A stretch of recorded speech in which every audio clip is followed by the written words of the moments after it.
Tuesday, we'll be coming from Deuteronomy, the 5th chapter, the 12th through the 15th verse.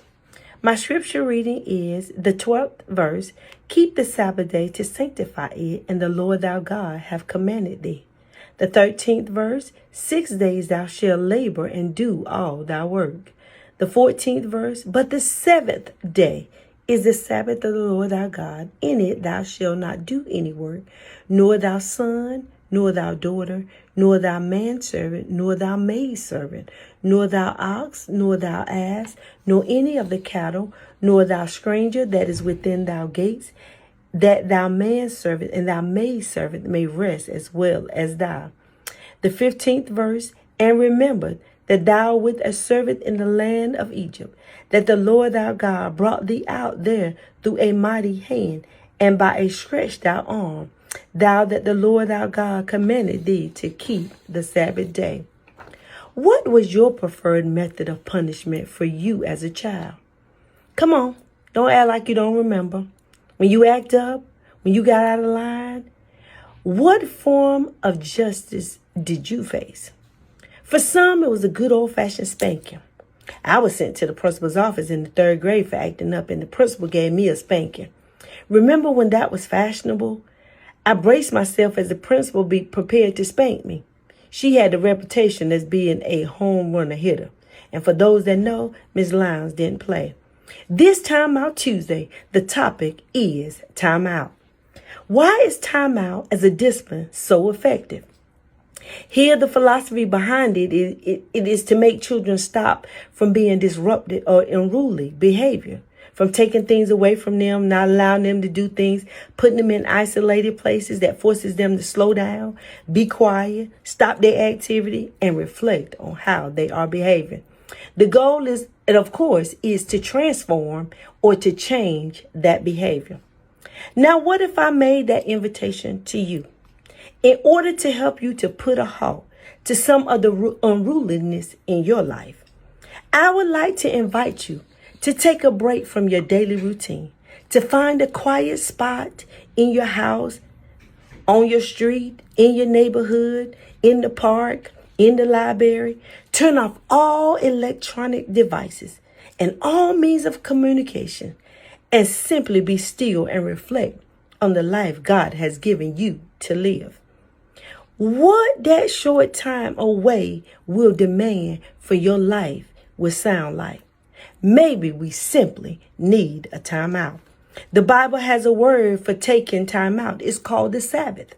A Sabbath is simply a block of time, usually 24 hours, a whole day, a half an hour, a few hours, which is set aside for the purpose of the rest and the relationship building with God.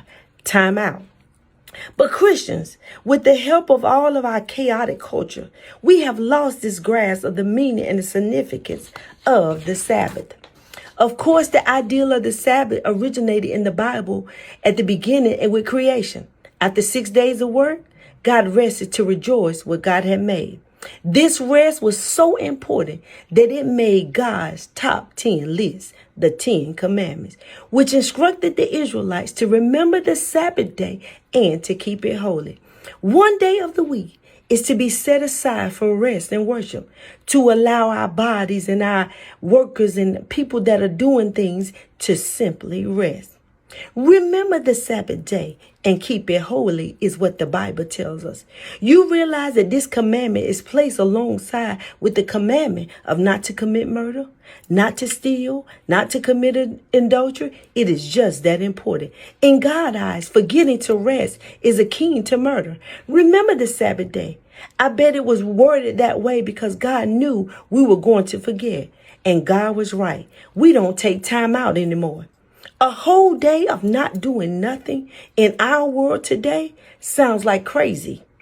When the Christian Sabbath day of Sunday used to be protected as a sacred by the blue laws and family tradition, our cultures has enriched upon the time so that we could do everything else on that day, but take time out. We're not too busy. We're not too important, too needy to take a rest. Stop is building the rhythm of life. Everything must rest in order to produce. Everything must lay fallow in order to be fruitful. Our land, our bodies were created with the natural cycle of rest and activity. And yet we feel like if we could just do a little more, not a little less, then things would be better.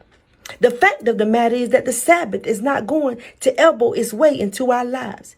We have to make room for it. Maybe taking a whole day isn't realistic.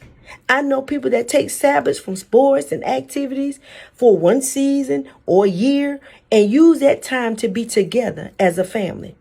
Maybe there are Sabbath moments to be found in each day. Time to turn off the TV or the computer, time for rest, time for reflection and worship.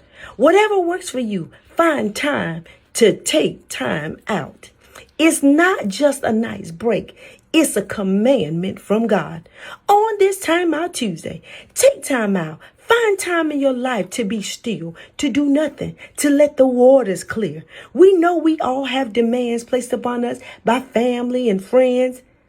I've even heard retired people tell me they are busier now than they were when they had a job. This gift of life is from God, and life is not supposed to make us tired. It's supposed to make us happy. And we'll miss that happiness if we pass it by going 70 miles an hour. You can't buy stop. I simply want you to stop. Take time out. And maybe when you take that time out, God can do what he needs to do to build you and to encourage your heart. Take time out and time out for God.